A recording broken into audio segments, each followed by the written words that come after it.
A seccional da Ordem dos Advogados do Brasil, Seção São Paulo, por sua Comissão da Diversidade sobre a Escravidão Negra no Brasil, tem a honra de recebê-los para o webinar Cotas Raciais nos Concursos Públicos, Desvendando Polêmicas, que conta com o apoio das Comissões de Ação Social e Cidadania e de Cultura e Eventos da OAB São Paulo. Este evento compactua com os Objetivos de Desenvolvimento Sustentável da ONU. Agradecemos e saudamos as autoridades que compõem essa mesa virtual, os participantes e todos aqueles que contribuíram com a campanha do Mês da Criança. Para conduzir a abertura oficial deste evento, anunciamos a doutora Diva Zito, presidente da Comissão de Verdade sobre a Escravidão Negra no Brasil. Doutora, a palavra é sua. Boa noite.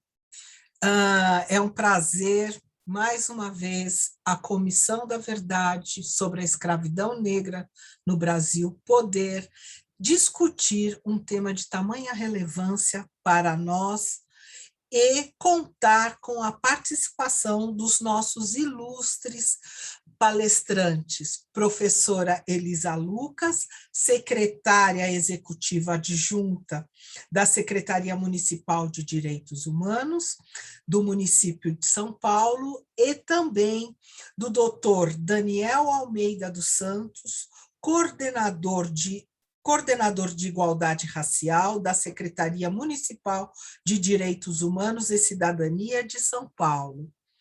Meus agradecimentos a vocês, meus parceiros em muitas das nossas caminhadas com o propósito de erradicarmos ou ao menos contribuirmos para a diminuição do racismo que permeia a nossa sociedade.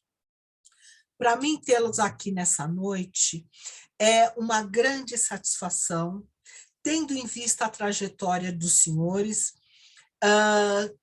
perante a Coordenadoria de Promoção de Igualdade Racial, e o tema que os senhores desenvolvem para esclarecimento à nossa sociedade.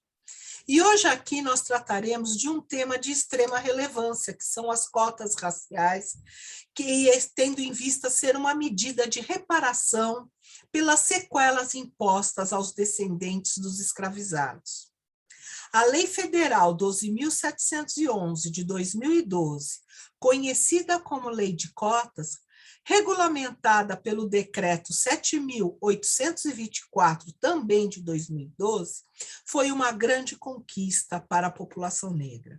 Contudo, é essencial para a valorização desse intuito que as bancas de aferição sejam mantidas e sejam entendidas, porque elas desempenham um trabalho de tamanha relevância e correção, e que muito agrega à nossa sociedade. No âmbito municipal, o Decreto 57.557, de 21 de dezembro de 2016, regulamenta a Lei 15.939, de dezembro de 2013, que dispõe sobre o estabelecimento de cotas raciais para o ingresso de negros e negras ou afrodescendentes no serviço municipal público. E é muito importante nós conhecermos o funcionamento, o porquê e o que isso representa para a diminuição do racismo em nossa sociedade. E para isso eu inicio passando a palavra para a nossa palestrante, professora Elisa Lucas. A palavra está com a senhora.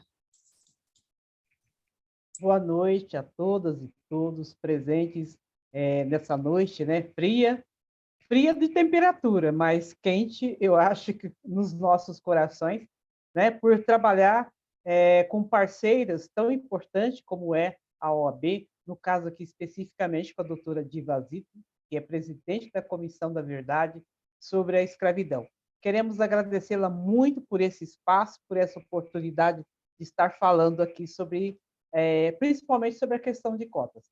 Mas eu vou iniciar a minha fala apresentando a nossa coordenação de promoção de igualdade racial, que está dentro da Secretaria Municipal de Direitos Humanos e que tem como objetivo principal o acolhimento às denúncias de discriminação e racismo, né?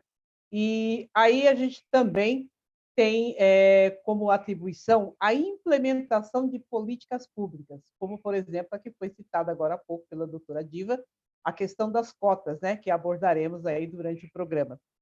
Outras questões também de políticas públicas, como, por exemplo, a implementação do quesito cor, né, que já existe há mais de 20 anos na Secretaria Municipal de Saúde e que foi assinado ano passado, né, pelo prefeito falecido, Bruno Covas, assinou a lei transferindo a questão do quesito cor para todas as secretarias municipais aqui de São Paulo, né? Nós também temos que, como obrigação, implementar ações transversais com outras secretarias. Por exemplo, né, com a Secretaria de Saúde, com a qual realizamos em 2019, em junho de 2019, o primeiro seminário municipal de saúde da população negra, né? Parceria esta muito interessante, porque assim a gente vê que todo um seminário ou as nossas ações, elas têm que ter um resultado, um fruto. E o fruto foi a capacitação de mais de 800 servidores municipais sobre doenças da população negra, as mais prevalentes. No caso, na época, foi sobre anemia falciforme e também sobre diabetes mellitus, né? É nosso papel também colaborar com o Conselho Municipal de Igualdade Racial aqui do município de São Paulo. É fruto do Conselho o PLAN-PLIR, o Plano Municipal de Igualdade Racial, que contém todos os itens, né, contemplando as questões de educação, de saúde, segurança pública, comunicação, a questão da violência contra a mulher negra, do machismo, enfim, também faz parte das nossas atribuições. E aí assim a gente pergunta, como vai fazer para denunciar? É uma pergunta constante que a gente está trazendo aqui também para responder aos senhores. Bom, primeiro na nossa própria sede, ali na Avenida Líbero Badaró, 119, nós estamos ali no 9º andar e também acolhemos, né, denúncias de discriminação e racismo. Também temos uma parceria com o 156. Você disca gratuitamente para o 156 e vai trazer ali a sua denúncia de racismo e discriminação. Nós estamos agora em tratativas, né? A gente ainda não pode anunciar, mas eu só vou falar brevemente, com a Secretaria de Transporte, dado o número de denúncias de discriminação dentro de transporte público tem nos impressionado, tal a quantidade, né, que a gente recebe todos os dias. Então, esse também é mais um papel aí da nossa coordenação de igualdade racial. Também a Defensoria Pública, a Delegacia de Crimes Raciais recebe as denúncias. E o que tem sido a menina dos olhos dos nossos trabalhos, dos principais, né, trabalhos que nós temos realizado. Nós conseguimos aumentar de 1 para 8 centros de igualdade, centro de referência de igualdade racial aqui no município de São Paulo. Isso, para nós, assim, foi uma conquista, né, que era já uma meta nossa e fizemos uma parceria com as casas de cultura, aí a gente agradece também a Secretaria Municipal de Cultura, né, hoje sob o comando da Aline Torres, da jovem Aline Torres, né? E esses centros de referência estão espalhados em toda São Paulo. E foram escolhidos porque, ao fazer a visita, a verificação nos territórios, nós percebemos a grande identidade da nossa população negra com as casas de cultura. Então, eles estão na Vila Itororó, aqui no centro, né? Estão na Vila Guilherme, em Campo Limpo, em Parelheiros, na Brasilândia, na cidade de Tiradentes, no Itaim Paulista e também no Butantã. Antes de falar propriamente de cotas, a doutora Diva já disse aqui, né? que elas foram regulamentadas, a Lei 15.939/2013, foi regulamentada pela Lei 57.557/2016, com relação às cotas. Agora, as cotas, nós entendemos que é uma das políticas principais para mudar a situação da nossa população negra. Há um trabalho intenso. Eu, que trabalhei no Estado há 15 anos, posso dizer que há 3 anos aqui no município, a gente tem trabalhado intensamente e mais trabalhos para a questão de ter um impacto com a nossa população negra. Então, as cotas, que hoje são de 20% nos concursos públicos, né? E que também nós estamos trabalhando para a implementação dessas cotas, que consta na lei, nos cargos em comissão. Então, assim, a gente tem conversado, às vezes espontaneamente, como algumas secretarias vêm conversar conosco, né, como o caso do SP Trans, né, da SP Turismo, tal, para falar sobre a questão, estão entendendo, sabe? Acho que é a assimilação de que é lei, tem que ser cumprida, mas mais do que lei, é um ato de cidadania trazer a questão das cotas, né, também para os cargos comissionados. Para os concursos públicos, isso já vem sendo realizado. Eu me lembro de ter participado bem antes, nem pensava, né, em estar na Secretaria de Direitos Humanos, mas já participava das comissões de cotas aqui no município de São Paulo.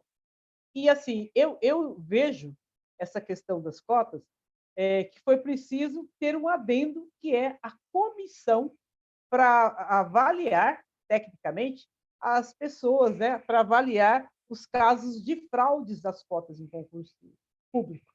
E pasmem, eu falei, gente, mas como é possível a pessoa querer ocupar uma vaga na qual ela não é destinatária? Isso acontece. E nós tivemos a felicidade de formar uma banca muito consciente, muito concisa. Agradeço mais uma vez a doutora Diva, que participa dessa banca, também da Comissão da Verdade, o doutor Luiz Carlos, tem participado, né? Participa também da nossa comissão de bancos, e outras tantas pessoas que fazem parte. Mas é uma política que tem que ser assegurada.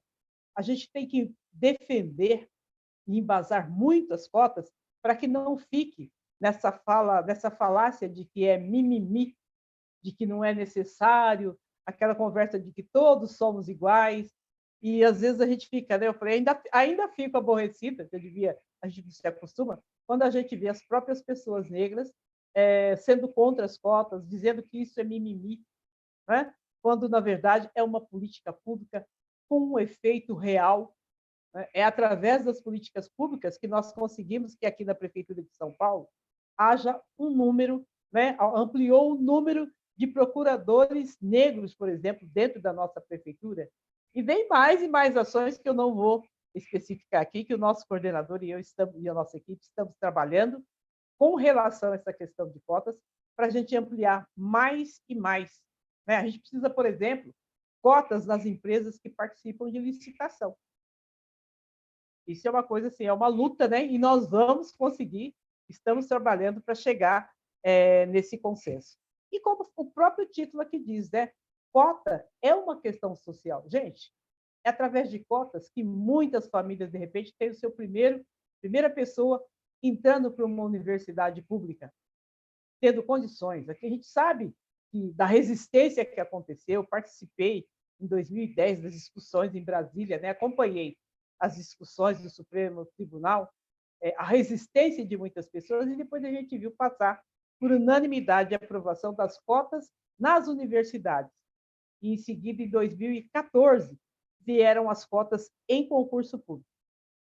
Agora, é uma política, eu acho, perfeita, uma política que atende realmente, na prática, os anseios da população negra. Porém, como a gente disse, infelizmente, a gente ainda tem pessoas, e quem participa das bancas sabe do que eu estou falando, que vem, né, se inscreve se achando destinatários para aquela vaga do concurso público, quando, na verdade, não é. Mas eu vou pedir para o nosso querido coordenador, ele que é um especialista, um estudioso, também um advogado, né, que tem o domínio aí no campo jurídico, vou passar para ele, para que ele faça aí a sua apresentação, e vocês vão ver uma pessoa com didática, com muito conhecimento, que vai estar falando com todos nós agora. Muito obrigada, Diva, pelas oportunidades. Estaremos sempre juntas e vamos construir mais e mais, sem dúvida nenhuma. Muito obrigada. Com certeza, professora Elisa.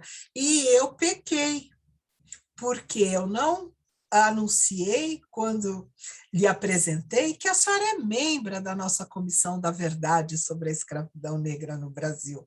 Uma grande colaboradora, uma grande incentivadora, e aprendemos muito com a senhora, com as suas informações, com os fatos que a senhora nos relata, e isso é muito importante, porque isso nos dá respaldo suficiente para que possamos construir questões, discutir, trazer à mesa discussões a respeito desse tema que é tão necessário, porque a Comissão da Verdade sobre a Escravidão Negra no Brasil, na OAB São Paulo, desde sua formação, desde a sua instituição, ela luta para trazer conhecimento às pessoas, para que tenham o entendimento a respeito do protagonismo da população negra na construção da nossa sociedade. E, por tal, também fazer o destaque que não foi dada a essa população as mesmas oportunidades que foram dadas àqueles que vieram de outros países, que também não foi tido o reconhecimento da contribuição para os privilégios de alguns sobre o trabalho forçado e não remunerado que construiu a riqueza de muitos dos escravizadores e que seus herdeiros, até a presente data, desfrutam de privilégios gerados por essas pessoas.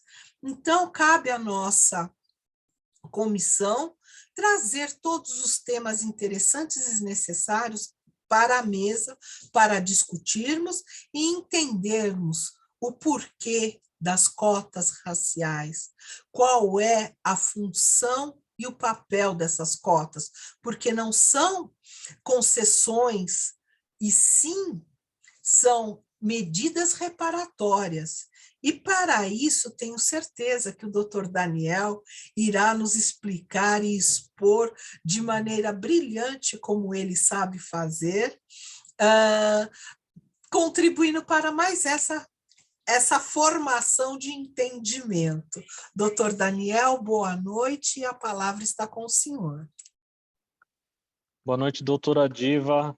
É um prazer conversar contigo, é um prazer estar aqui nesta atividade organizada pela Comissão da Verdade sobre a Escravização da População Negra. Obrigado ao OAB São Paulo também por essa oportunidade. Agradeço também à secretária Elisa Lucas, pessoa pela qual eu tenho um grande respeito também. Agradeço especialmente à população negra, que se não fosse ela, suas mobilizações, não estaríamos aqui. Não haveria justificativa para este encontro.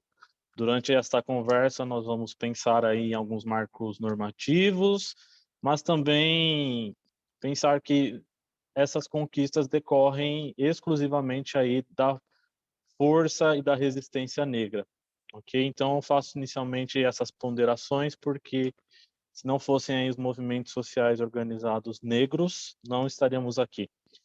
Eu sou Daniel Almeida, estou coordenador de promoção da igualdade racial aqui na Secretaria Municipal de Direitos Humanos e Cidadania. A minha graduação é em Direito pela Universidade Presbiteriana Mackenzie, sou advogado, porém, desde que eu me vejo no poder público, considerando inclusive períodos de estágio, então seria desde 2009, eu trabalho no setor público, ora em assessorias jurídicas, ora como gestor de políticas públicas de promoção da igualdade racial.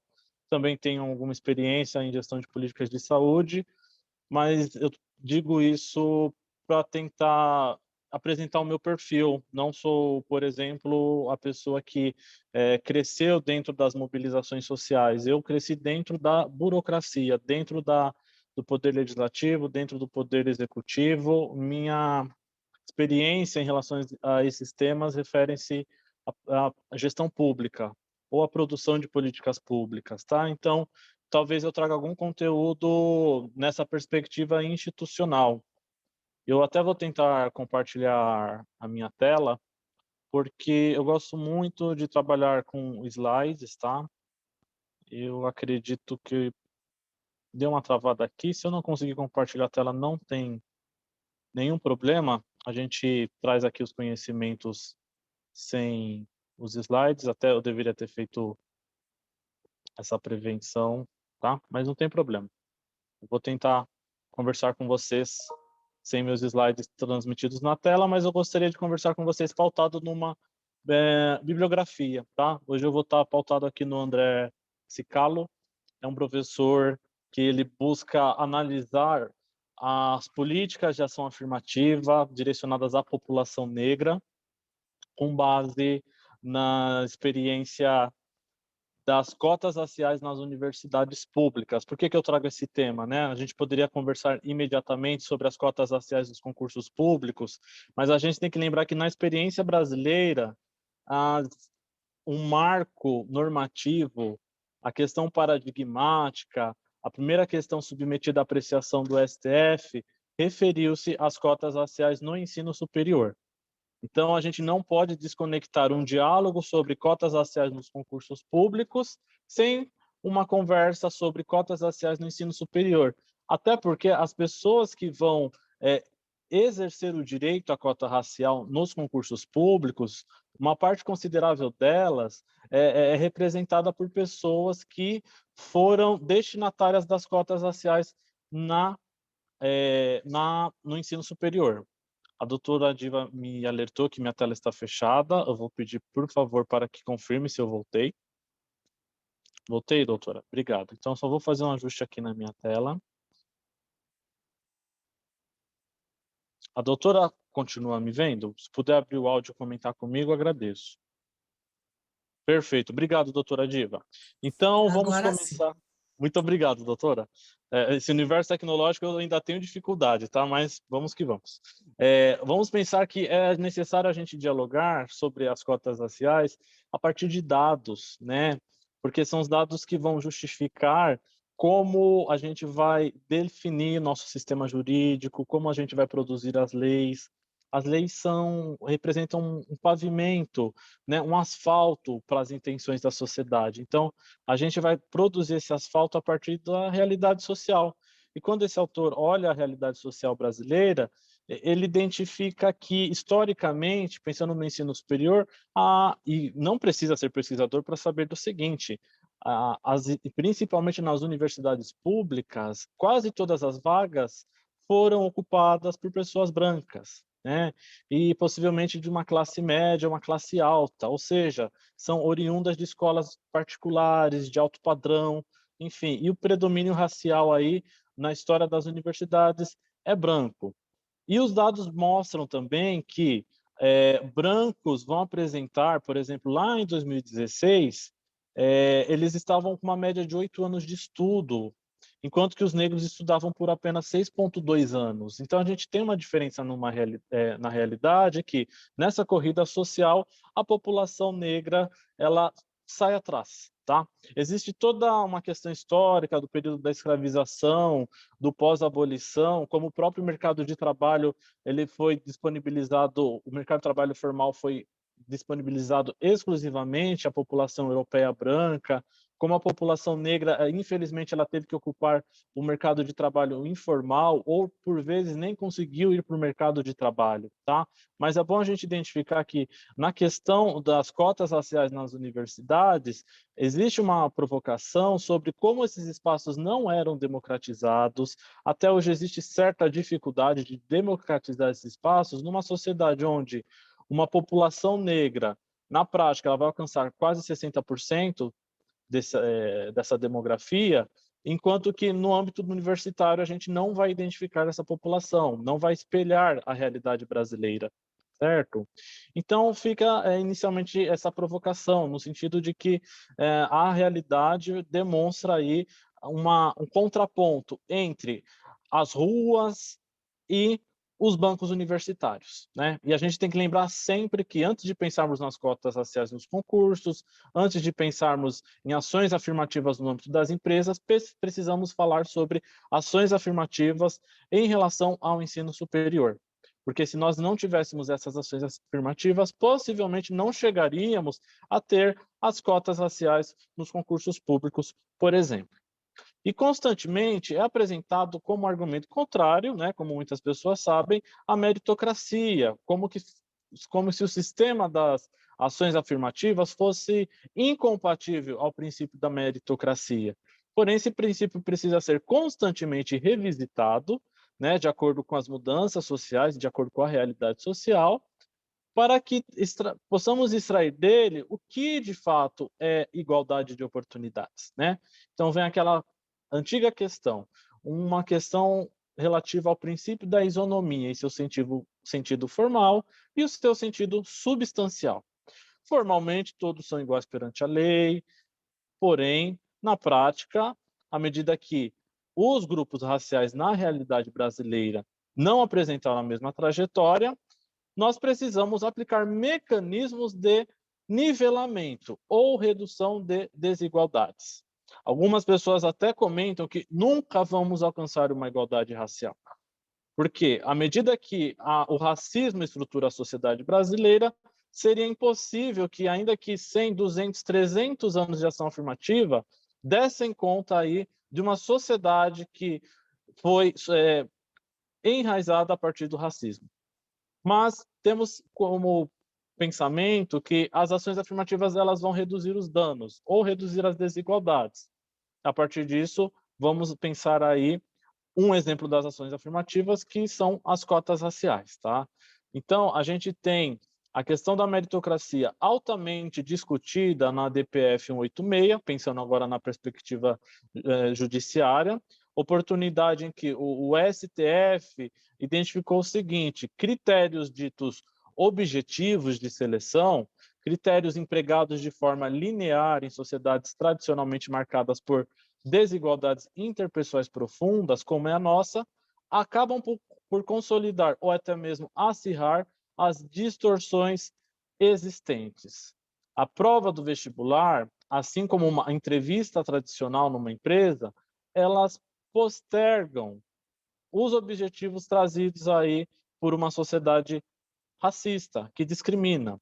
A prova no vestibular, ela corre o risco de que, sem ações afirmativas, ela continue cerceando o direito da população negra e dos povos indígenas a acessarem os espaços que propunham aí uma formação, um desenvolvimento econômico-social, enfim. Então, a prova, a entrevista ausente de ações afirmativas, ela vai corresponder à extensão da desigualdade. Então, na DPF 186, a oportunidade em que estava se dialogando sobre a constitucionalidade de normas que determinem um tratamento diferenciado, porém, de maneira positiva, à população negra, os ministros identificaram, não, eu preciso desses mecanismos, sob pena de eu retardar aí os efeitos do racismo na nossa sociedade brasileira. É uma DPF que, na prática, virou uma obra, né, de tantos conteúdos trazidos. A gente precisa destacar como os movimentos sociais negros participaram do julgamento dessa DPF como amicus curiae. A gente precisa ressaltar que toda a produção no âmbito dessa DPF e nas demais ações judiciais que chegaram até o STF, o conteúdo mais pesado, o núcleo dos argumentos, foram, de fato, apresentados aí pela população negra. Eu tenho, assim, muitos conhecidos juristas que foram até Brasília, levaram documentos, protocolaram documentos, já haviam participado, por exemplo, da Conferência de Durban, enfim. Então, a gente precisa valorizar a advocacia negra no âmbito desses diálogos, quando são colocadas em discussão as políticas direcionadas especificamente para a população negra. A gente precisa também ressaltar o seguinte: a DPF 186 foi muito importante, sim, porém, nós já tínhamos lá em 2010, no artigo 39 do Estatuto da Igualdade Racial, uma determinação legal sobre como o poder público deve, por exemplo, adotar cotas raciais nos concursos públicos. poucos profissionais se recordam de que o artigo 39 diz o seguinte: o poder público, artigo 39 do Estatuto da Igualdade Racial, o poder público promoverá ações que assegurem a igualdade de oportunidades no mercado de trabalho para a população negra. Olha só, o Estatuto da Igualdade Racial já estava anunciando em 2010 ações, por exemplo, do Magazine Luiza, quando realiza-se ali uma seleção dedicada exclusivamente para profissionais negros e negras. Olha só como a população negra saiu na frente aqui nessa discussão, né? Já lá em 2010, quando a própria população negra elaborou o Estatuto da Igualdade Racial. E tem uma vírgula aqui no artigo 39. Inclusive mediante a implementação de medidas visando a promoção da igualdade nas contratações do setor público e o incentivo à adoção de medidas similares nas empresas e organizações privadas. Ou seja, desde 2010 nós temos uma capitulação jurídica sobre o assunto. Só que, infelizmente, o racismo institucional ele vai trabalhar na esfera legislativa, executiva e judiciária nessa perspectiva. Ocultem essas conquistas da população negra. Finjam que não existe. É como se apagasse mais uma vez nossa memória. É interessante que nós temos aqui a Comissão da Verdade, né? E eu tenho certeza que nos relatórios, nos estudos, nas pesquisas, nas entrevistas, vocês conseguem identificar diversos episódios de apagamento da memória da população brasileira sobre as conquistas da população negra. E eu acredito que o artigo 39 do Estatuto, infelizmente, ele é colocado muitas vezes na gaveta. Desde a ausência de conhecimento pelas instituições públicas e também pelas instituições privadas.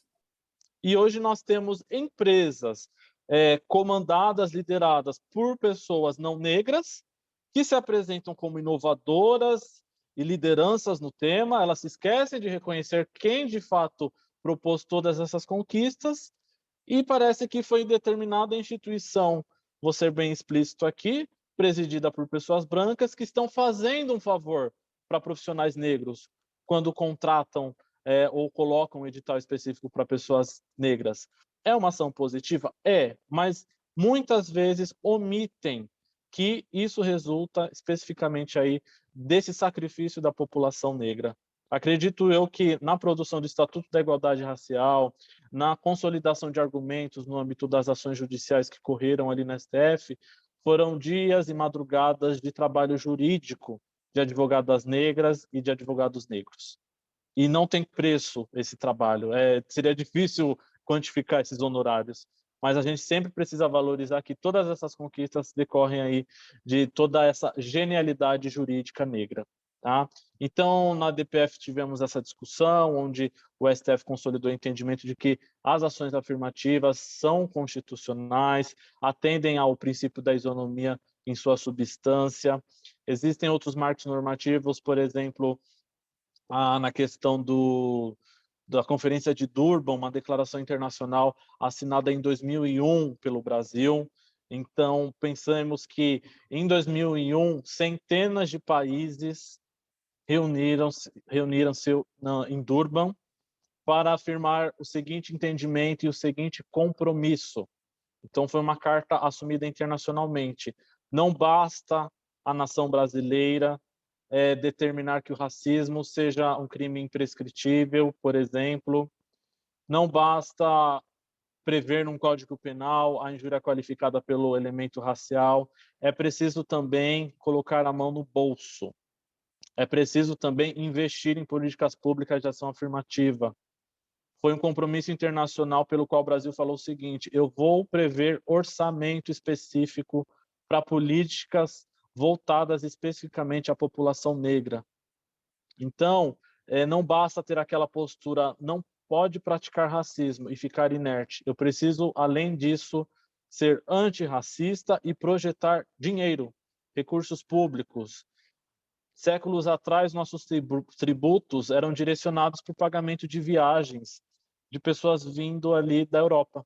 Isso séculos atrás. Pagava-se passagem de navio, pagava-se toda a estrutura de navios, e quando essas pessoas chegaram no nosso país, ainda pagaram aí valores correspondentes a terras. Pagaram tudo, desde a viagem até a hospedagem, habitação, enfim, conferiram todos os direitos deles a partir dos tributos arrecadados pelo Brasil, inclusive, além daqueles recursos provenientes do sacrifício, da morte e do trabalho escravizado aí por meio da população negra e dos povos indígenas. No contexto do nosso século, a gente precisa pensar como os nossos tributos precisam também ser direcionados aí a essas políticas de ação afirmativa. Tá? Então, eu crio esse parênteses aqui porque as ações afirmativas, elas representam exatamente isso, agir ativamente, não bastando uma postura que simplesmente proíba o racismo, porque a proibição do racismo ela não vai garantir que haja uma alteração da nossa realidade. Precisamos que essas medidas, essas políticas de ação afirmativa também garantam que a população negra acesse aqueles espaços historicamente fechados a todos nós. Tá? Precisamos pensar que a gente olha, acabei de falar da Conferência de Durban, a gente precisa pensar em considerações sociais e acadêmicas sobre os destinatários das cotas raciais. Eu vejo muitas pesquisas, monografias, dissertações a respeito da essência das cotas raciais, sua justificativa, origem, nascimento, como foi a agenda pública na determinação aí dessa política. Porém, eu acho que ainda faltam estudos sobre e diálogos com quem é o destinatário dessa política de cota racial. Porque é a partir dessas conversas que a gente consegue identificar as realidades sociais negras. É a partir dessas entrevistas, desses diálogos, eu até trouxe algumas questões aqui na minha tela sobre pesquisas que conversaram com universitárias negras que estavam no curso de Direito ali na Universidade Federal do Rio de Janeiro, e durante essas entrevistas elas vão relatando como foi essa jornada de ingresso, manutenção aí desse direito. Então é interessante porque quando a gente olha, seja na universidade ou seja, por exemplo, aqui nos concursos públicos da Prefeitura de São Paulo, existem muitos pontos em comum. A começar das regiões onde essas pessoas vivem, né? Constantemente são pessoas das regiões periféricas, ainda que sejam pessoas de outros estados, outros municípios, são pessoas que estão distantes dos centros das cidades. Né? São pessoas que, na sua vivência, elas precisaram, por exemplo, para ir para uma universidade, para ir por algum trabalho, elas precisavam ficar 6 horas diárias dentro de um ônibus, 3 horas para ir, 3 horas para voltar. Então, como que a gente vai exigir que, no âmbito de um concurso público, um candidato negro que, na sua história de estudo, ele precisava de 3 horas de deslocamento para ir até uma universidade e 3 horas para voltar? 6 horas da vida dele diariamente eram destinadas ao transporte, ao calor do transporte, ao desconforto, à precariedade, enfim. Então, pode parecer um detalhe, mas a gente precisa observar as singularidades das nossas vidas negras, como elas são específicas nossas. É difícil conversar sobre esse assunto, eu formado pela Universidade Presbiteriana Mackenzie, é difícil conversar com esse tema com um colega de sala que seja branco e que possivelmente resida ali no bairro de Pinheiros. Quando eu comento com ele, olha, eu fico 3 horas no ônibus para chegar na universidade, ele acha que eu estou brincando, né? Então, como que pode existir um tratamento igual diante dessas pessoas que estão numa história desigual, numa condição desigual, infelizmente? Doutora Diva, confirma para mim se minha câmera ficou de cabeça para baixo, porque deu uma rodopiada aqui. Só um minutinho. Perfeito. Agora tranquilo.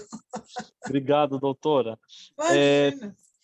Temos aqui também um perfil de famílias que são monoparentais, chefiadas por mulheres. Quantos colegas de universidade aí que foram destinatários das cotas raciais? Quantos profissionais aprovados aqui no concurso público da prefeitura por meio das cotas raciais? Eles conviveram desde a sua infância sem a figura paterna. A gente precisa falar sobre esse assunto, porque a ausência da figura paterna traz diversos efeitos, desde o abandono afetivo de sua mãe, como essa jovem ou esse jovem, eles vão representar o único alicerce da sua casa, a única esperança, a única ficha a ser depositada.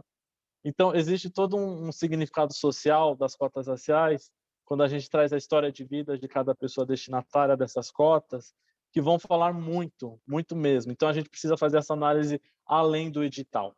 Tá? Então, são famílias constantemente chefiadas por mulheres e, frequentemente, essas pessoas que são destinatárias das cotas raciais, essas pessoas negras, elas são as primeiras da família a ingressarem na universidade ou a ingressarem no serviço público.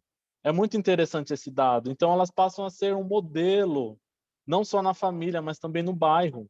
Então, vejam como uma norma, ela traz múltiplos efeitos, né? A gente pensa que o efeito jurídico da norma é simplesmente caracterizar aquela situação, eu vejo se encaixo, perfeito. Não. Quando a gente pensa na efetividade da norma, a gente tem que pensar também nesses efeitos sociais, nessas repercussões sociais, ok? E temos também a seguinte: as decisões dos alunos em frequentar a universidade geralmente eram incentivadas por um projeto de ascensão social, para contribuir com a renda familiar e realizar o sonho de se mudar para um outro bairro.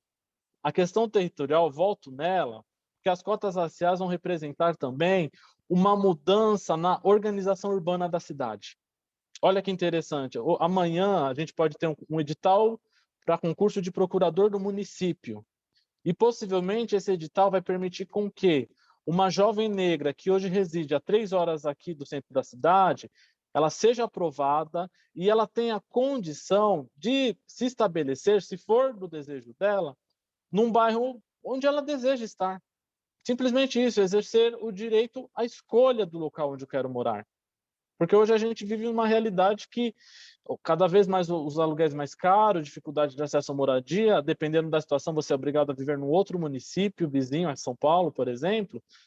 Mas as cotas raciais, elas vão representar também esse movimento aí das pessoas negras em termos de moradia. Ela vai poder acessar uma profissão que historicamente não é acessada pela população negra e prover de uma remuneração que possibilite a ela uma remuneração fixa, estabilidade, dependendo do concurso, uma linha de crédito mobiliário mais favorável também. Pensem que servidores públicos, eles têm alguns bancos, inclusive, que dão uma linha de crédito mais favorável. Enfim, é uma mudança muito impactante na sociedade.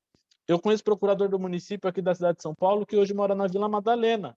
Depois conseguiu ingressar a partir da política municipal de cotas raciais nos concursos públicos. Então, pense que vai ser uma mudança também do perfil racial de determinados bairros. Existem pessoas que residem em condomínios sendo a única pessoa negra do condomínio. E como isso vai afetar a saúde psicológica dessa pessoa que está ali, e como isso vai reforçar aquela bolha daquele condomínio, quando ela vê uma pessoa negra transitando ali no prédio, ou acha que ela trabalha no prédio, enfim. A partir das cotas raciais, obviamente elas não vão dar conta do recado sozinhas, a gente vai precisar de outros mecanismos também, mas a gente tem a possibilidade de, minimamente, aquele condomínio de luxo, ter aí uma procuradora do município residindo na cobertura, por exemplo, ou não, ou mais de uma pessoa negra tendo a condição de mudar os olhares daquele bairro, por exemplo, porque a função de democratizar os espaços de trabalho de maior destaque, ela vai significar também essa possibilidade de termos a democratização de bairros também, porque para que você acesse determinados bairros, você também vai ter que ter determinadas condições financeiras. Então, vamos refletir também sobre esses efeitos extrajurídicos da política de ação afirmativa, ok?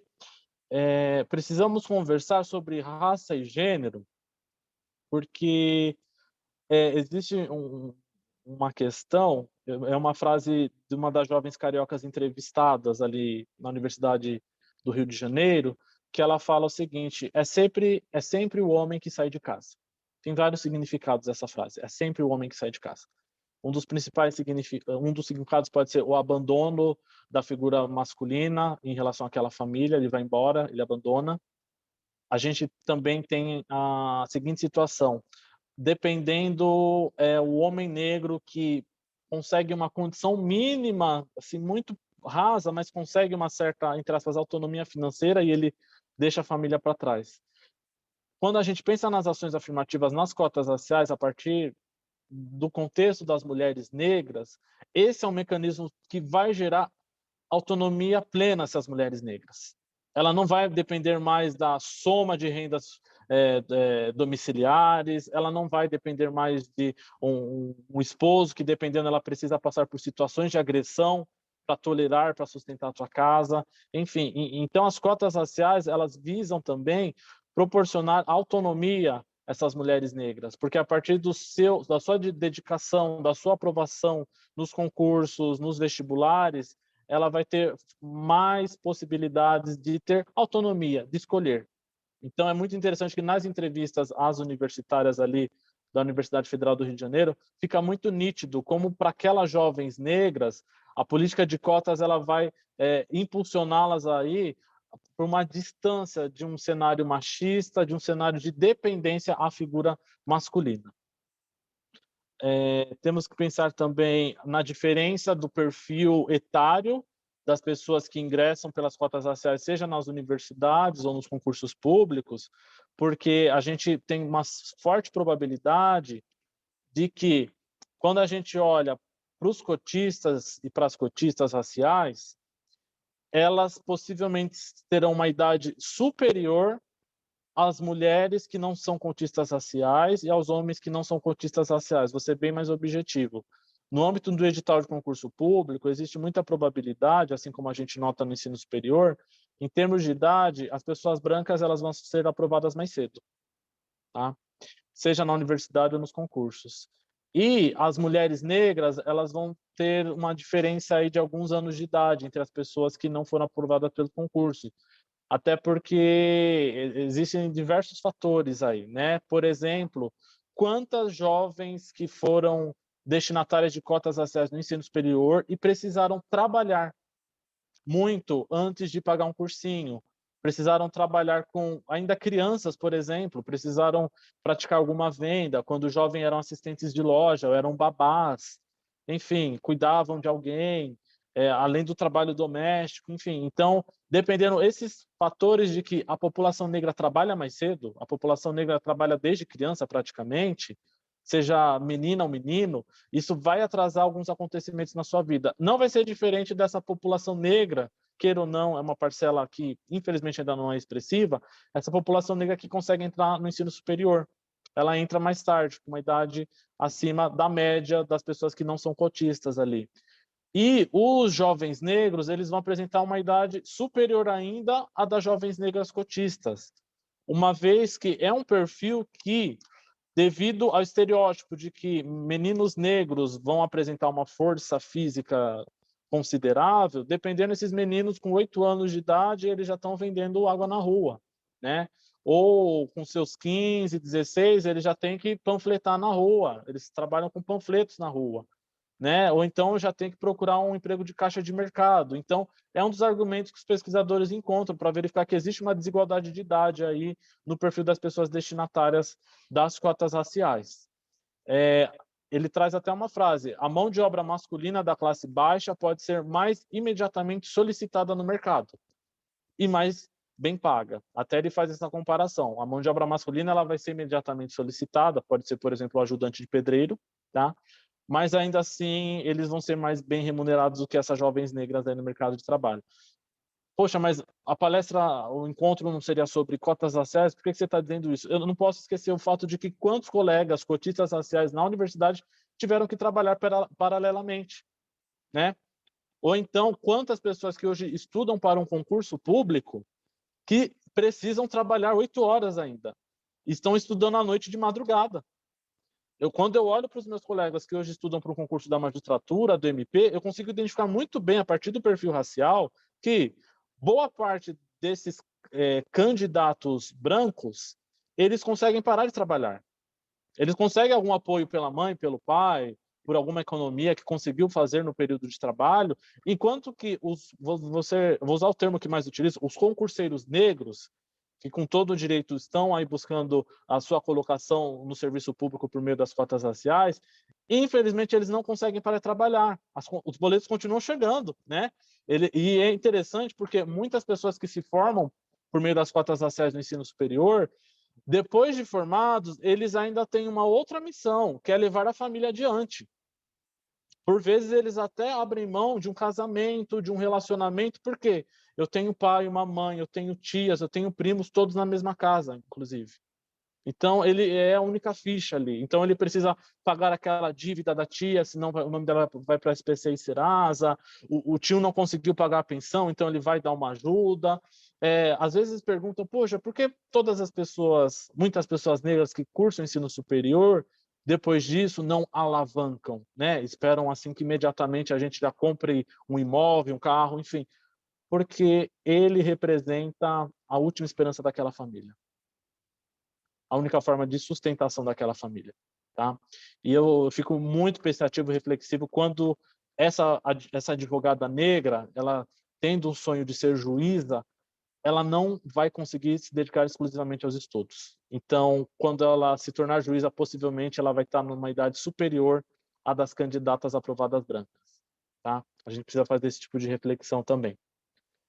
Existe a questão das adaptações, tá? São fatores que afetam a capacidade dos cotistas sobreviverem financeiramente durante o curso, e vou além, sobreviver financeiramente durante o cargo. Eu vi situações na universidade de alunos que tiveram que ir a pé para a universidade, andar durante 1h30, por exemplo. Alunos que tiveram, enfim, que fazer empréstimo para pagar uma condução de ônibus. E o que me abalou muito aqui no serviço público, já vi situações de servidores negros que, quando você ingressa no serviço público, o salário só cai depois de um mês. Servidores negros que tiveram que voltar a pé para casa. Pode parecer assustador, poxa, a gente está em São Paulo, o que está acontecendo? Mas a pessoa ela ingressa no serviço público, mas com nada no bolso. Então, existe um fator financeiro que vai impactar. Eu não estou querendo assustar aqueles que vão ingressar por meio das políticas de cotas raciais, mas dependendo, todas as suas economias já foram queimadas lá atrás. Seja com a dívida do seu pai, que tem que fazer um empréstimo para comprar um alimento para casa, seja em relação à ajuda a um vizinho, que seja, mas você chega nesses ambientes de bolsos vazios. Por isso que é importante, de maneira acessória à política de cotas raciais, alguma política que proporcione um apoio financeiro. No caso da Universidade Federal do Rio de Janeiro, eles recebiam uma bolsa muito tímida, mas minimamente era para consumir um alimento, pagar um transporte. Então, a gente tem que pensar que na manutenção dessas pessoas no ensino superior, no serviço, no trabalho, eu preciso estar atento. Vamos pensar que daqui 5 anos, muitas empresas já estejam aplicando cotas raciais nas suas seleções. O RH precisa conversar com esses profissionais sobre como estão suas condições para vir amanhã para o trabalho. Porque o tanto que a gente verifica na periferia de pessoas que se endividam com vizinhos para pagar uma condução para ir para uma entrevista, ou pagar uma condução para simplesmente deixar um currículo aqui no prédio central da cidade, né? Então, a gente tem que pensar nesses detalhes. Não adianta nada eu anunciar uma luz no fim do túnel, sendo que não existe uma ponte para chegar ali. Tá? Então, esses estudos eles estão preocupados também com a sobrevivência financeira dessas pessoas. Tá? A gente tem a questão de que muitos deles, na questão da universidade, tiveram que trabalhar, como já mencionei. Então, quando a gente entra diante desse... Eu não quero fazer uma fala pessimista, a gente tem que falar o seguinte, mesmo diante de todos esses desafios, esses cenários, quando a gente olha para os universitários e para as universitárias cotistas, negros, negras, a gente nota o seguinte, de acordo com esses estudos. Inicialmente, eles vão apresentar dificuldade na obtenção de notas. Por quê? A gente sai de uma realidade de escola pública, tá? No meu caso, gente, eu nos últimos anos do ensino médio, eu precisei trabalhar durante todo o dia e estudar à noite, extremamente cansado. E eu, particularmente, não tinha o hábito de abrir caderno em casa, eu simplesmente ia para a escola, anotava e voltava para casa, dormia, dia seguinte tinha que trabalhar, e assim por diante. Quando eu entro na universidade, eu tenho um choque de realidade, porque eu entro numa sala onde 90 pessoas estão olhando para a lousa, anotando muito, e nos intervalos estão fazendo revisão, e voltam no outro dia com o livro debaixo do braço. E eu não sei o que é aquilo. Por que eles voltaram no dia 2 com um livro novo debaixo do braço? Eu não sabia que era um vade-mecum, né? Então, a gente nota o seguinte, a gente tem um choque de realidades nesse momento. Né? As cotas raciais elas trazem uma série de cenários, e um deles é o choque de realidade. Eu penso, por exemplo, numa advogada negra de uma região periférica que no dia seguinte ela está promotora de justiça. Que desafiador. Desde a questão do perfil racial de uma promotoria de justiça, tá? Até os protocolos que existem nas instituições. Da mesma forma que na universidade existia um protocolo entre os alunos no sentido de que tem que comprar um livro novo, tenho que acompanhar isso, aquilo, não vai ser diferente no serviço público. Existem certas práticas históricas assim que estão distantes dessas realidades periféricas e negras.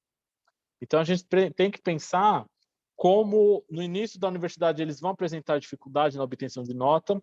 No serviço público, talvez haja uma dificuldade para dominar determinados elementos. Vamos pensar que, será que essa pessoa domina determinadas funções do Excel? Que é um item de trabalho no setor público, tá? Então, ela vai apresentar dificuldade no início, mas os estudos vão demonstrar o seguinte: no curso de alguns meses, ela pode apresentar um rendimento superior à média, que são os estudos sobre as notas dos estudantes cotistas no ensino superior, como a média desses cotistas é superior. E das entrevistas detecta-se exatamente o que eu falei: é minha única chance. Se eu não abraçar esse barco, eu afundo junto com a minha família. Então, eu vou dar tudo de mim. Tá? Então, é aquela situação onde existe um estudo sobre onde estudantes cotistas raciais sentam dentro de uma sala. Parte expressiva vai sentar nos lugares onde eles são menos visualizados, então nos cantos da sala, ao lado da janela, bem no canto, por vezes lá no fundo. E outra parte vai ocupar as primeiras fileiras. E quando foram entrevistadas alunas que sentavam nas primeiras fileiras nas universidades, elas falavam o seguinte: eu estou correndo junto com eles aqui. E eu tenho mais dificuldade que eles, porque de onde eu vim não tinha toda esses protocolos de estudo que eu estou conhecendo agora. Então, eu vou abocanhar tudo isso. Então, são pessoas que sentavam ali na primeira fileira e se dedicavam muito. E até 1 ano, 2 anos, elas apresentam uma nota superior à média da turma. Tá? A gente tem, então, as cotas raciais representando a melhoria, uma melhora, uma otimização da qualidade daquela instituição. Pensem o seguinte: se os cotistas raciais vão apresentar uma nota superior à média de alunos, pensem nessas pessoas no exame do ENAD, que condiciona a nota da instituição superior, da instituição de ensino. Então, a nota no ENAD da Universidade Presbiteriana Mackenzie, por exemplo, ela pode ter sido aumentada depois do ingresso de cotistas raciais. Por quê? Você tem um número maior de estudantes que tiram uma nota acima da média. É muito interessante isso, esse fenômeno. E o serviço público vai melhorar também. Porque você tem aí também servidores públicos negros que vão se dedicar em dobro, praticamente, e que vão proporcionar a melhoria do serviço público. E tem a questão do espelho. A população vai se ver dentro daqueles ambientes do serviço público, e esses profissionais negros vão ficar com a saúde mental, inclusive, melhor quando ela atende essa população brasileira, que é uma população negra na prática. Quem recorre ao serviço público na realidade brasileira? A população negra. Basta a gente visitar qualquer UBS.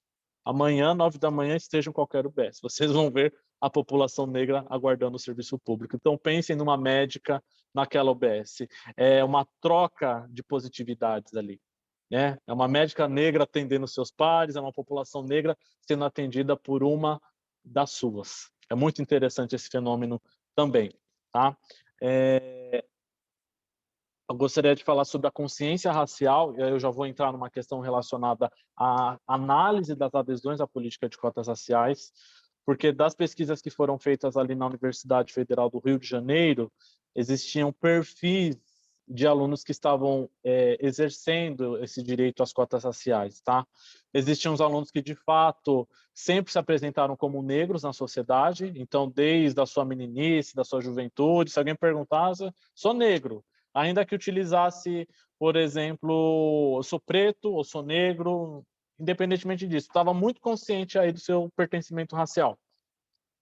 Enquanto isso, existiam alunos que eram negros, porém, a que chama de declararam-se simplesmente para fins administrativos, especialmente em relação às pessoas negras que não têm a pele retinta. o que o IBGE classifica como pardo, tá? Então, nessa pesquisa, verificou-se que perguntava para uma moça que era negra, uma fenotipia parda, e ela falava o seguinte: olha, eu me declarei para entrar, né? E fica essa discussão, como que permanece a consciência racial dela?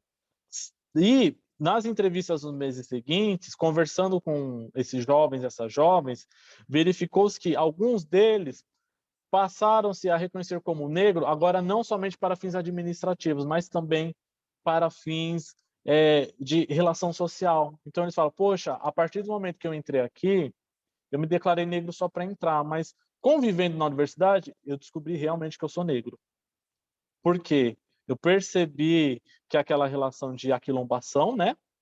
Os grupos constituídos, eles observam muito a questão racial. Então, nas universidades a gente vai perceber que jovens negras conversam entre elas, porque também os grupos brancos não vão se abrir. Já vi situações em saída de universidades, quando estão distribuindo convites para festas, as festas do ano, jogos jurídicos, as mocinhas não entregavam convites para os alunos negros e para as alunas negras, né? Então você percebe que as bolhas raciais continuam na universidade, né? Um ambiente que deveria ser universal, integrativo. Não, as bolhas raciais continuam. Então, a pessoa que é parda, por exemplo, se declara negra só para entrar, ela vai perceber lá dentro que, de fato, a sociedade vai vê-la como negra. E foi situações onde jovens pardos eram seguidos dentro do campus da universidade e ele percebe, eu tenho um tratamento diferenciado aqui dentro. E eu só posso contar com quem? Com os meus pares, com os alunos negros, tá? Então, a gente tem essas situações. E tem a pior situação de todas, né? Que são as fraudes. Então, indo para a questão das fraudes, a gente tem momentos em que, ao estruturar as políticas de cotas raciais, o legislador, infelizmente, ele se esquece da importância dos conceitos, né? A gente tem até disciplinas no curso de Direitos sobre essa questão de tem que dar muita importância para os conceitos, porque quando você escreve uma norma para alterar só depois de outra lei. Então, isso vai depender muito do ente federado, que estrutura a política pública, do governo, da gestão responsável pela estruturação dessa política pública, do clima político, enfim, são diversos fatores. Por que eu estou falando isso? O legislador, quando vai editar a norma, ele se erra em determinado termo, ele corre o risco de pôr fim a determinados sonhos, a determinados direitos, que infelizmente foi o caso da cidade de São Paulo. A norma que trata do assunto, originariamente, ela traz o termo negros, negras e afrodescendentes. No âmbito jurídico, quando nós pensamos no termo afrodescendente, não existe um conceito definido. Fora do âmbito jurídico, a palavra afrodescendente é plurissignificativa. Ela pode significar, por exemplo, todas as pessoas que descendem de pessoas que estavam no continente africano.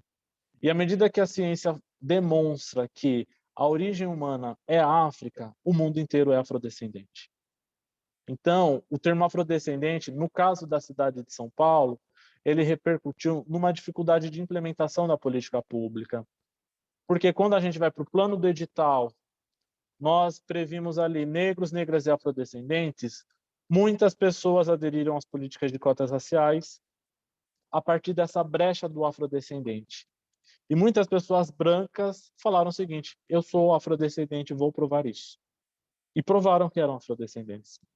Apresentaram documentos, fotografias de pais, mães, avós, avós, até de tataravós, enfim, falando, tá aqui, tá na lei afrodescendente, então eu sou destinatário. Então vejam a importância do plano jurídico, da construção dessa norma, inclusive. A cidade de São Paulo, infelizmente, ela fez parte da relação de municípios e estados que tiveram uma redação frágil da sua política de cotas raciais.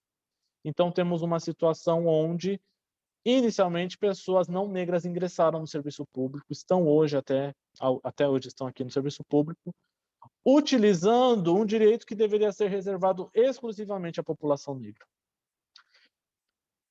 A partir de 2016, foi editado um decreto para restringir essa situação. Então, mais uma vez, o plano jurídico é colocado a teste, né? Então, editado um decreto que determina que deverá ser realizado um procedimento de análise fenotípica.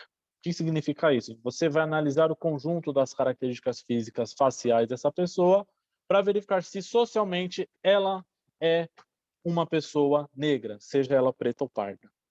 Então, quando a gente tem essa modificação normativa, é excluído o critério da ascendência e também um critério que era muito questionado, se não poderia ser utilizado, o critério documental. Órgãos públicos, até hoje, emitem nos documentos a raça da pessoa, não a partir da autodeclaração necessariamente, mas acho que alguns estados ainda hoje emitem certidões de nascimento com o pertencimento racial desta criança, que é muito duvidosa essa identificação, porque eles olham para os pais e indicam, sendo que a gente não sabe se aquele servidor público ele tem ciência, ele tem conhecimento a respeito da heteroidentificação racial, como é hoje popularmente falado, tá? Além disso, não é porque necessariamente você tem pais brancos, pais negros ou um casal interracial, enfim, que você já vai identificar o pertencimento racial dessa criança. Então, o critério documental ele é muito frágil, muito, muito frágil. Então, hoje, no caso da cidade de São Paulo, vige um sistema que, para exercer esse direito, você está condicionado a uma aferição. E, havendo suspeita de fraude, havendo dúvida sobre o conjunto fenotípico, existem etapas subsequentes onde a gente possibilita para esse candidato, para essa candidata, que sua adesão à política de cotas raciais passe por diversas instâncias, para que a gente possa, com tranquilidade, no fim desse procedimento, falar o seguinte: você é destinatário, você não é destinatário. E vale lembrar que esse procedimento envolve, além de servidores públicos, representantes da sociedade civil, tá? Para que essa política permaneça sempre com a participação da sociedade civil negra na implementação. Eu acredito que é importante a gente mencionar, eu estou caminhando para o encerramento da minha fala, a autonomia dos entes federados na estruturação da política pública. Eu já vi municípios que adotam critério de ascendência, outros adotam critério documental, né? Eu acho isso muito perigoso, como se no Brasil a identificação da pessoa negra fosse além da identificação das características fenotípicas. Eu acredito que deveria haver uma organização, uma articulação para que todas as políticas de todos os municípios, estados e política nacional observassem exclusivamente o critério fenotípico, e que deve haver um preparo contínuo dos profissionais que trabalham na implementação dessa política pública sobre a identificação dos destinatários. A gente tem que ter muita cautela nessa questão para que ela não seja desvirtuada, para que pessoas não não exerçam esse direito e ocupem uma cadeira que deveria ser destinada a uma pessoa negra, mas também para que seja conscientizado sobre quem é negro no Brasil, né? Tem a questão do colorismo, a gente precisa falar sobre o seguinte: a pessoa negra, por vezes, ela vai apresentar uma pele mais clara. Ela pode, inclusive, ser menos abordada pela polícia do que um jovem preto. Porém, isso não retira a negritude dela, se ela tem uma pele mais clara. A gente tem que dialogar muito sobre essas questões. Eu gostaria de encerrar minha fala falando sobre o efeito multiplicador das cotas raciais, tá? Especialmente no contexto dos núcleos familiares negros e dos bairros. É muito interessante, gente, quando fui aprovado no exame da OAB, é muito interessante você pegar um ônibus na periferia, andar num beco na periferia e falar: ó, tem um advogado nosso agora, sabe? Então, percebam que tem um efeito multiplicador, dependendo que tem uma criança olhando para você e falando para o pai e para a mãe: eu quero ser advogado, eu quero ser advogada, porque eu me vejo ali, naquela mulher negra, naquele homem negro que hoje conseguiu chegar a um espaço que até anos atrás era exclusivamente da população branca. Eu agradeço pela oportunidade e sigo à disposição. Muito obrigado.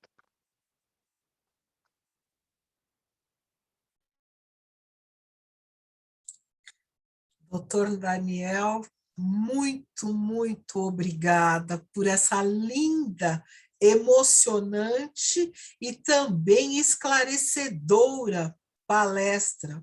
O senhor tocou em pontos muito necessários e abrangentes, porque essa concepção, essas informações que o senhor nos trouxe, dificilmente as pessoas se apercebem a isso. Porque quando nós clamamos por oportunidades iguais, oportunidades equânimes e fazemos defesa das cotas raciais, as pessoas não analisam e não enxergam por esse prisma que o senhor trouxe para nós. Meus parabéns, muito obrigada pela sua clareza de informações, isso foi muito importante para nós. Nós estamos aqui no nosso encontro com o doutor Ademir José, que é membro da nossa Comissão da Verdade sobre a Escravidão Negra no Brasil, como também ele é presidente da comissão na subseção de Santana. E olha, eu vou dizer aqui, nós temos algumas perguntas para ambos os palestrantes, e isso é muito importante. Eu só gostaria de que o doutor Ademir, se ele estiver aqui conosco, que se ele puder fazer seus cumprimentos e conduzir as nossas perguntas. Mas eu acho que no momento ele deve ter se ausentado aqui. Eu vou iniciar com a pergunta que foi direcionada pelo Dr. Flávio Viana. Dr. Flávio Viana é nosso membro também da nossa comissão, é o historiador e recentemente ele teve um livro lançado pela ESA da nossa OAB. Acho que o doutor Ademir teve problemas na conexão.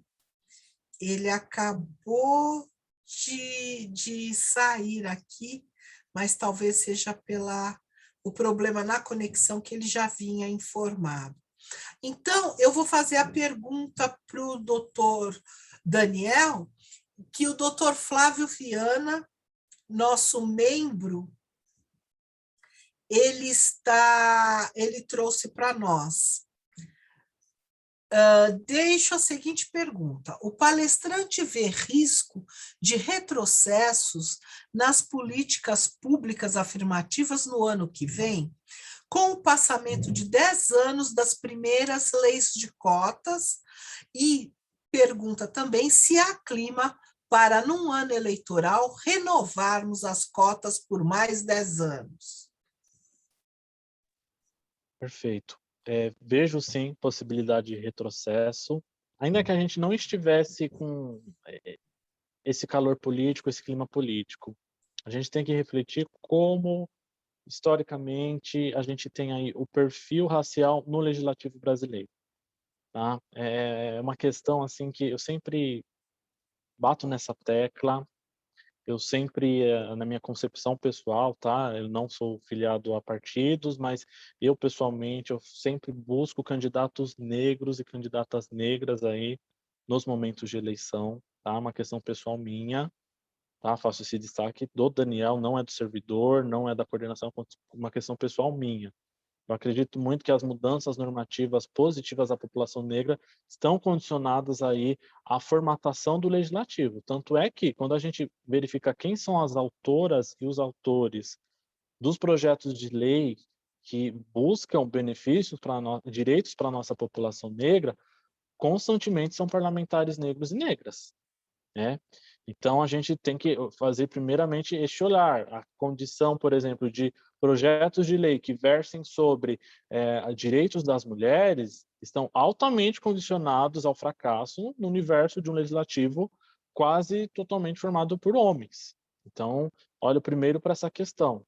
Então, diante desse primeiro fator, obviamente, eu não posso falar que pessoas brancas votam de uma forma, pessoas negras votam de outra, até porque temos exemplos em legislativos onde parlamentares negros vão contra a política de ação afirmativa para a população negra. Mas, quando eu olho de maneira geral, eu noto que os parlamentares negros eles vão minimamente se colocar no lugar do destinatário daquela política pública. Minimamente, aquela pessoa sabe o que é ser negro na realidade brasileira.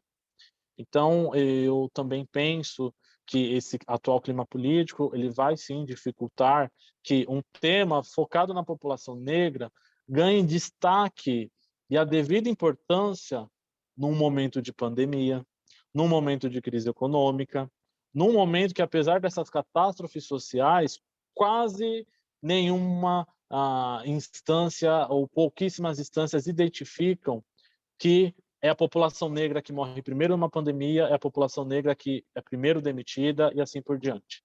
Então, como que a gente consegue espaço nessa agenda política diante de todas essas outras concorrências e dessas leituras que não conseguem identificar que é a população negra que primeiramente vai ser sacrificada nesses processos de retrocesso?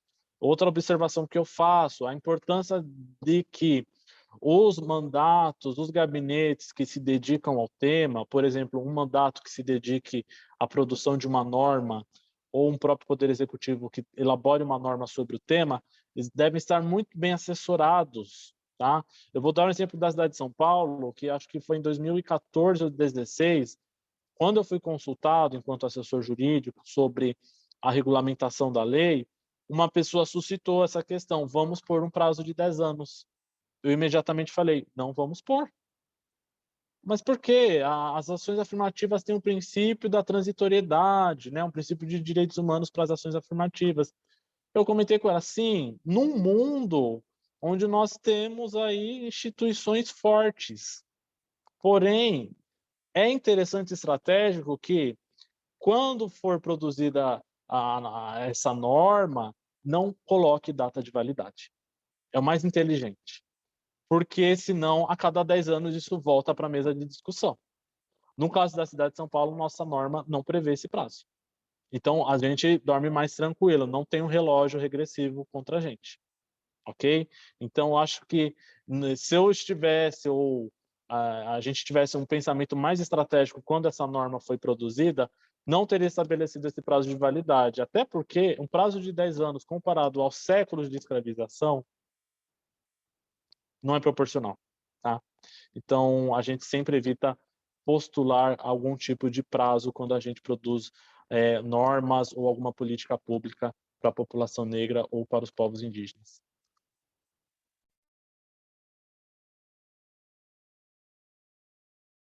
Ótimo, eu agradeço aos seus esclarecimentos e tenho certeza que contemplou a pergunta do Dr. Flávio.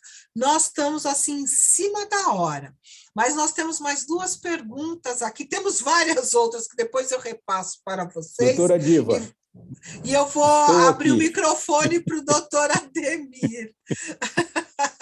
Doutor Ademir, boa noite, seja muito bem-vindo, nosso membro colaborador, decano da nossa instituição e grande colaborador dessa nossa atual gestão. Então, doutor Ademir, agora eu passo ao senhor o privilégio de fazer as perguntas. Não, se o senhor doutora, se o senhor não as localizou no site, eu lhe enviei no WhatsApp. No WhatsApp? É. Tá bom, eu vou, né, em primeiro lugar, eu quero agradecer aí a oportunidade, né, parabenizar o doutor Daniel pelas, né, por essa excelente palestra, e a doutora Elisa Lucas também, né, que está aí conosco, doutora Diva, e dizer o seguinte, que estou muito feliz, emocionado, porque foi uma esclarecedora essa palestra, né? E esse ponto que foi, embora estejamos aqui no limiar do nosso tempo, mas é de extrema importância, e eu talvez para colaborar, né, aqui depois de tudo que eu vi, nós trazermos a importância do nosso voto, né?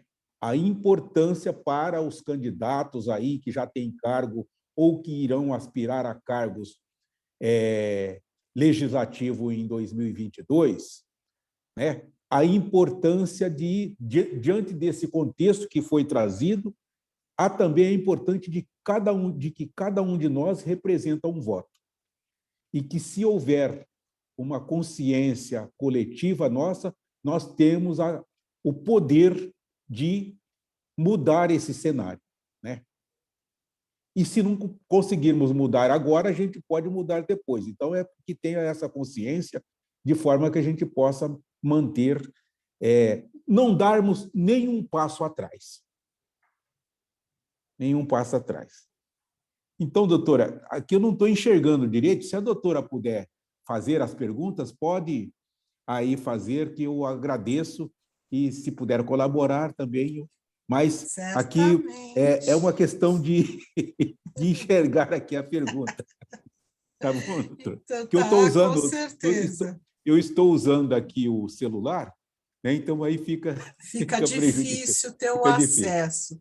Exato. Mas muito obrigada, doutor Ademir, pelas suas impressões, e isso é muito importante. Tudo que o doutor Ademir colocou, juntando com o que o doutor Daniel nos trouxe, essa é a verdade, porque enquanto não estivermos com pessoas que nos representem, que entendam toda a dificuldade ao acesso aos espaços de poder e de decisão, fica muito difícil termos as nossas questões representadas, termos as nossas questões decididas ao nosso favor, com os nossos olhos. O importante é que a gente tenha atenção que não precisamos mais de interlocutores, precisamos de aliados, mas interlocutores não, porque nós temos a capacidade e sabemos aonde queremos estar e aonde queremos chegar.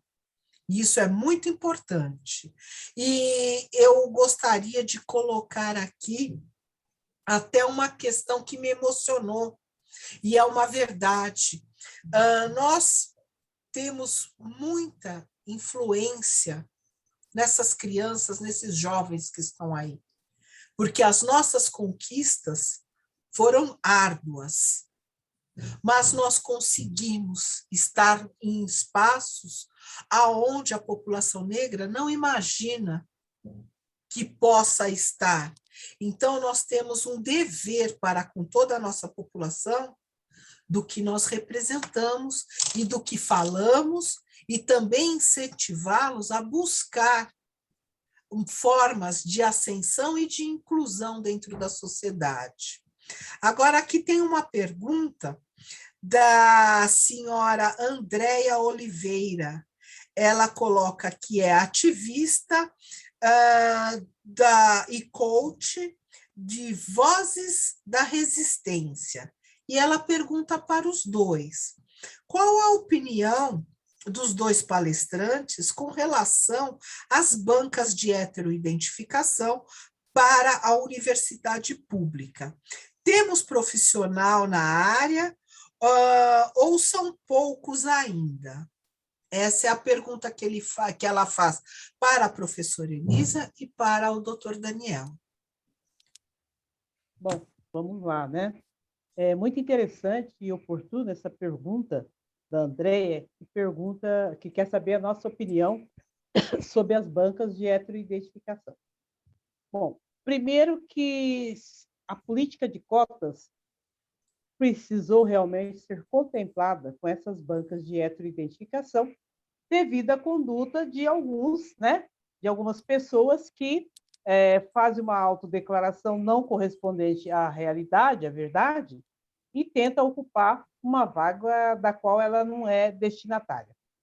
Agora, a CEPIR, o nosso trabalho em conjunto com a equipe, principalmente pelo comando do Daniel, tem sido de conversar com as bancas, de orientar as bancas, de trazer cursos. Nós já tivemos a professora Marcilene por 2 vezes, né? Uma das vezes, as duas foram na EMASP, no sentido de, não vou dizer capacitar, no sentido de formar mesmo pessoas em condições de fazer essa avaliação.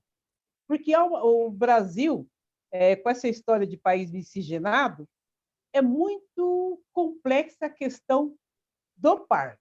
A questão do negro, pessoas com o tom de pele, né, do doutor Ademir, não há discussão sobre a nossa destinação ou não às cotas. Mas a gente vai encontrar, e vocês que participam da banca, a doutora Diva e outros aí da Comissão da Verdade, vão encontrar pessoas que ela faz a autodeclaração de que é negra, você olha na fenotipia dela, ela não é negra, isso, né, quando ela não usa truques, como dreads, como é que fala, né, a pele bronzeada, e etc, etc. Isso tem, né, está conversando eu e Daniel, isso tem diminuído. Mas, ainda assim, as pessoas, às vezes, veem sem drag, sem nenhuma colocação, tranquilamente se declara negra e você olha para a fenotipia dela, ela não é negra. Então, essas bancas se fazem necessárias. A gente tem feito uma reciclagem aí na formação sobre esse tema, né? Sobre a questão quem é destinatário ou não. Aliás, né, Daniel, nós estamos para fazer, em breve, talvez no começo do mês, está marcado, uma outra formação, trazer a professora Marcilene para que nos ajude a identificar. E também não é tão fácil assim essa identificação. A gente sabe pela questão de miscigenação, né? Pela questão de um Brasil que, às vezes, na mesma casa, você tem a pessoa, irmãos, como já teve até na capa da Veja, né? Irmãos que um é branco e o outro é preto. Acontece. Né? Então, a necessidade de que a banca seja altamente, né, preparada para isso, que tenha um olhar profundo, né, sobre a questão da fenotipia e de quem é destinatário ou não, se faz necessário. Essa é a minha colocação. Eu gosto muito dessa questão, me remete ao momento em que eu contribuí na produção do primeiro relatório aqui da Prefeitura de São Paulo, num contexto onde não existia ainda um mecanismo. Eu não gosto do termo heteroidentificação, acho que ele não é acessível pela população. Eu gosto do termo de verificação, análise das adesões à política de cotas, enfim, eu gosto de termos mais acessíveis aí pela população. E eu gostaria de dar uma resposta na perspectiva jurídica. Vamos pensar aí no direito administrativo. Cabe à administração pública exercer a tutela dos seus atos. A partir disso, é dever da administração pública assegurar que seja alcançada a finalidade da política pública. Então, o ato de nomear alguém, por exemplo, ele deve ser precedido por etapas que garantam a virtude, né? Garantam a efetividade. Então, é o procedimento de análise das candidaturas que vai me possibilitar isso. Não existe outra forma. Tá? Então, no universo de um país racializado, onde, de acordo com o sociólogo Horácio Nogueira, já na década de 60, o preconceito racial no Brasil não é pela ascendência, mas pela marca, pela cor da pele, pela textura do cabelo, formato do nariz, da boca, enfim. Eu vou utilizar esse critério de análise agora em favor da população negra, para que esse direito, não benefício, não concessão, para que esse direito seja destinado exclusivamente à população negra. Então, eu, no plano do direito administrativo, por exemplo, consigo justificar, sim, uma ferição que, de maneira razoável, proporcional e, acima de tudo, respeitando a dignidade da pessoa humana, então, no decorrer dessa ferição, eu não posso intimidar, eu não posso inferiorizar aquela pessoa, eu tenho que assegurar o sigilo daquela questão, eu posso, sim, implementar esse mecanismo de controle.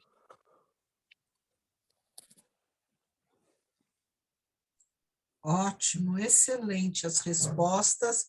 E eu deixo aqui que o doutor Flávio disse que a sua resposta contemplou com grande satisfação a pergunta dele. Eu gostaria de fazer um destaque aqui, antes para passarmos para a nossa última pergunta e posterior eu solicitaria que os palestrantes e doutor Ademir já fizessem as suas considerações finais.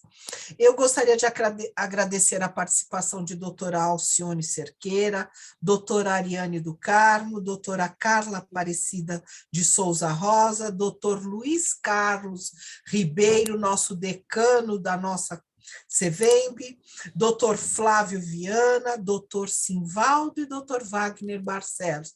Esses são membros da nossa comissão e aqui estão participando e colaborando aí com a nossa comissão, são grandes colaboradores da nossa comissão, e hoje estão aqui participando e, com certeza, agregando mais conhecimentos às suas histórias, aos seus currículos, face a essa grata e excelente contribuição dos senhores. Aqui eu tenho uma última pergunta, que é da doutora... Só um minutinho aqui, para que a gente possa... Doutora Mayra Belmonte Lanza, que nos pergunta o seguinte: como podemos blindar as organizações que realizam as bancas de heteroidentificação das decisões do judiciário? E ela também completa como, uma vez que as decisões das bancas não são respeitadas pelos mesmos, vemos candidatos que não são destinatários das cotas e, ao ingressar com ações, eles acabam conseguindo o ingresso. Em outros casos, eles não comparecem no dia determinado para a aferição, mesmo sob pena de eliminação do concurso, e, mais uma vez, ele ingressa com ações e temos que realizar a aferição. Como podemos fazer com que fatos como esse, como essas pessoas entendam e que devem respeitar as bancas? Daniel, a sua câmera, ela ainda está de cabeça para baixo. Pronto. Então, essa questão ela direciona aí para o Daniel. Doutor Daniel, por gentileza. Perfeito. Temos que pensar em 3 elementos: lei, edital e procedimento de aferição. Se esses 3 elementos encontram-se em comunhão. E eu sinto que, no âmbito do Poder Judiciário, no âmbito de um mandado de segurança, constantemente serão apresentadas questões que atinjam, que suscitem a não observância de formalidades, seja uma formalidade prevista na lei, uma formalidade prevista no edital. Então, aqui vem o papel da comissão e da organizadora desta comissão, para verificar se todo o procedimento observou os protocolos, as formalidades previstas na lei e no edital. Como eu comentei aqui, se nós tivermos uma legislação frágil, alta probabilidade do edital também apresentar fragilidades. E, consequentemente, o grupo responsável pela aferição vai ter dificuldade de executar, à medida que a própria legislação é frágil. Então, acho que são diversas hipóteses. Uma delas é quando o ente federado, o município, o estado, enfim, ele tem uma legislação frágil, que foi o que São Paulo passou muito. São Paulo teve que responder diversos mandados de segurança e perdeu, uma vez que ainda nós não tínhamos uma legislação que determinasse assim, de maneira evidente, a realização de aferições. Depois desse momento, quando você verifica o aperfeiçoamento da legislação, será que o órgão que editou, que apresentou o edital, fez o edital corretamente? Tem que estar muito preocupado aí na produção do edital, porque dependendo do edital não está observando algumas diretrizes da legislação. E vamos pensar, a legislação não é frágil, o edital não é frágil, porém, o grupo de aferição, ele observou corretamente esses 2 elementos? Enfim, se tudo se comunicou, tudo foi realizado atendendo ao princípio da legalidade, esta afirmação, este argumento que tem que ser altamente defendido pela Procuradoria. Estamos atendendo ao princípio da legalidade. As cotas não são políticas voluntárias. As cotas estão previstas numa lei e essa lei deve ser cumprida com exatidão. E se eventualmente o juiz, a juíza, ele traz uma decisão contrária a essa lei, então ele está violando o princípio da legalidade, ele está descumprindo o que o legislador assim determinou. E existe um alto risco de que magistrados tragam suas percepções pessoais, domésticas, para essa discussão judicial, que é o caso de magistrados que são contra políticas de ação afirmativa. Existem, sim, situações onde o magistrado ele traz suas convicções pessoais, rasgam as determinações do legislador, que apresentou isso representando nossa população, é rasgar o pacto democrático também, essa decisão. Então, a gente tem um perfil profissional, é muito bom a gente dialogar sobre isso no âmbito de um colegiado composto por advogadas e advogados, porque qual é a responsabilidade que se tem do advogado e da advogada nessas ações? Seja um advogado público, um advogado contratado pela pessoa negra, que eventualmente também pode não ser considerada destinatária, tem uma situação ruim também. Pessoas negras que deveriam ter ingressado, mas por algum erro ou fragilidade da legislação, ela não conseguiu ingressar. Então, são muitos elementos, tá? Mas eu faço destaque ao papel das procuradorias. Se o procurador do município, a procuradora do município, do estado ou procurador federal, ele compreende essa política de ação afirmativa, se ele já passou por alguma formação também, se ele está contextualizado e comprometido, porque do que adianta termos um profissional altamente gabaritado em curso jurídico, sendo que ele não está comprometido com uma política pública.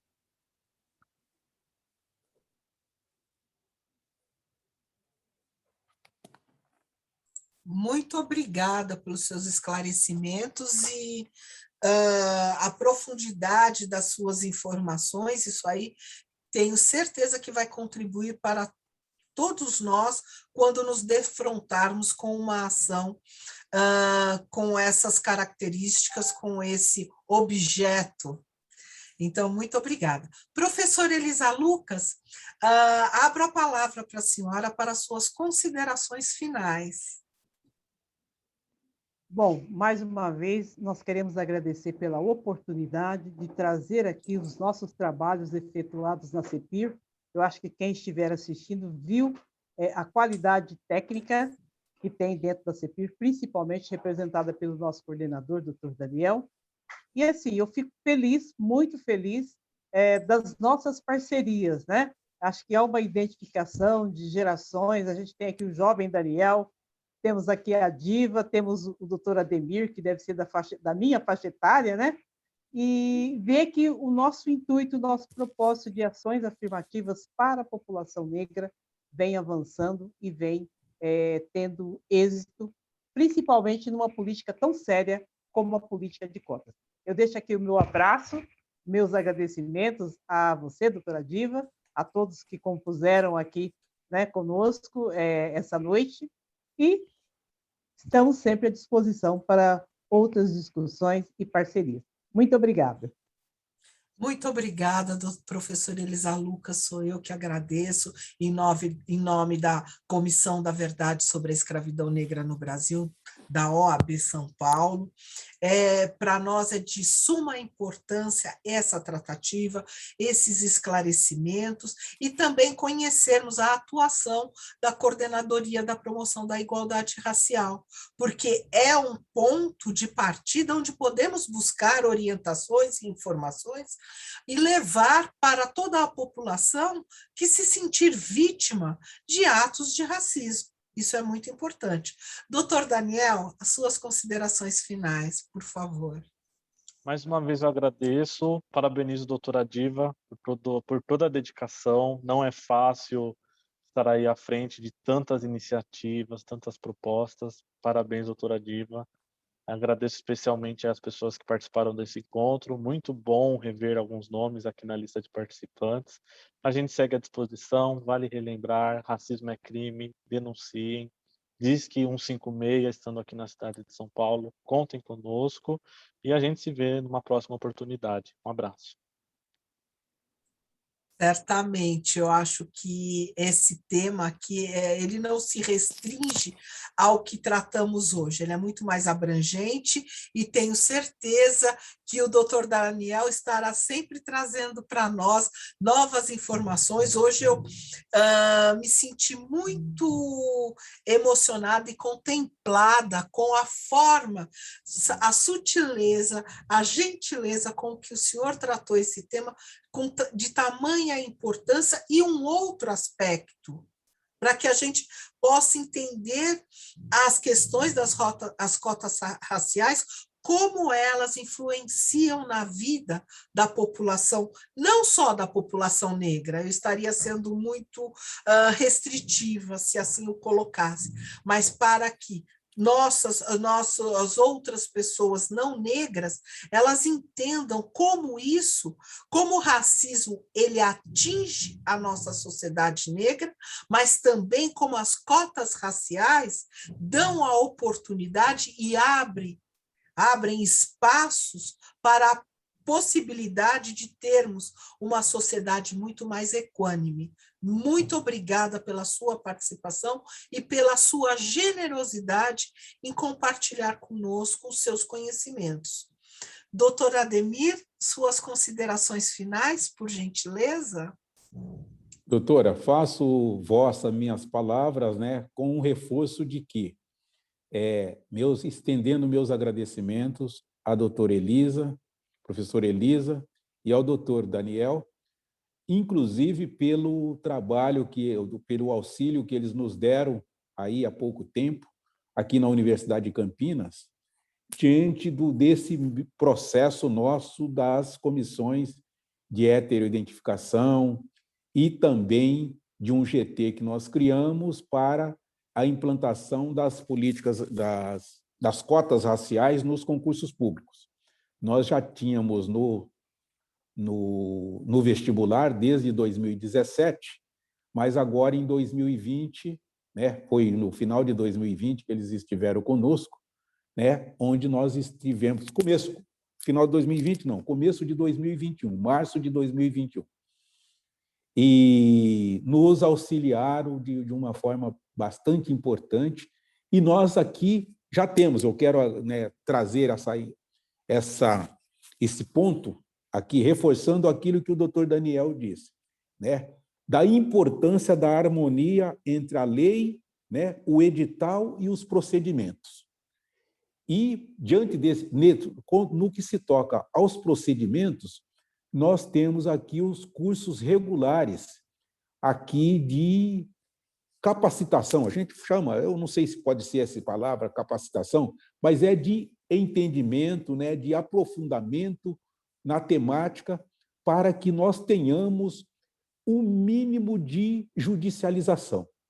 E quando se tem essa judicialização, que ela seja frágil, quando, né, na sentença, lá, ou então até numa decisão do tribunal, de forma que possamos reforçar os recursos, né, para que tenhamos um mínimo dessa, né, de judicialização. E, por outro lado, um ponto importante que ele trouxe e que tem sido uma dificuldade nossa, mas que nós estamos trabalhando com isso e já melhorou bastante, mas a importância da adesão das procuradorias, porque a procuradoria é o órgão que diz o direito dentro do órgão, dentro do município, dentro da universidade ou no estado, né? Então, nós temos um grupo assessor lá que contribui, né, colabora com a procuradoria sempre que vem essas demandas, esse grupo, inclusive de colegas nossos oriundos da Comissão da Igualdade e da Comissão da Verdade, que tem auxiliado muito nesse procedimento.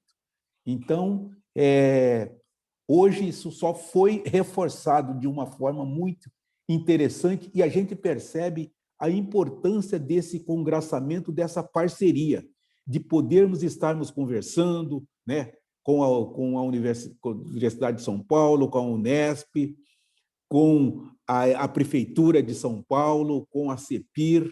Então, isso fortalece de uma maneira extraordinária essa busca e da sedimentação das políticas afirmativas. Muito obrigado por essa oportunidade, tá? E saio muito gratificado dessa noite que tivemos. Obrigada, doutora Ademir. Eu gostaria de fazer aqui as minhas despedidas das pessoas que nos acompanharam desde o início. Espero e tenho certeza que esse tema tratado aqui vai fortalecer muito o entendimento de todos os participantes. Quero agradecer os membros da Comissão da Verdade sobre a Escravidão Negra no Brasil, OAB São Paulo, que aqui estiveram presentes, compartilhando conosco esse momento. Faço também meus agradecimentos aos representantes da Secretaria das Comissões, na pessoa da Isabela Marques e do Rian Santos, pelo excelente apoio constante que sem vocês dificilmente nossos eventos aconteceriam com a grandeza, com toda essa atenção, todo esse preparo. Então, muito obrigado a vocês que hoje estão aqui representando a Secretaria das Comissões. Nossos agradecimentos também à OAB São Paulo, por mais essa oportunidade de estarmos aqui recebendo os nossos palestrantes e difundindo conhecimento, que é isso que a OAB também, ela também representa.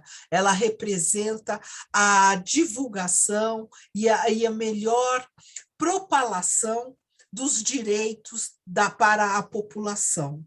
Então, muito obrigado a todos que participaram, um beijo a todos vocês e tenham uma boa noite. Muito obrigada.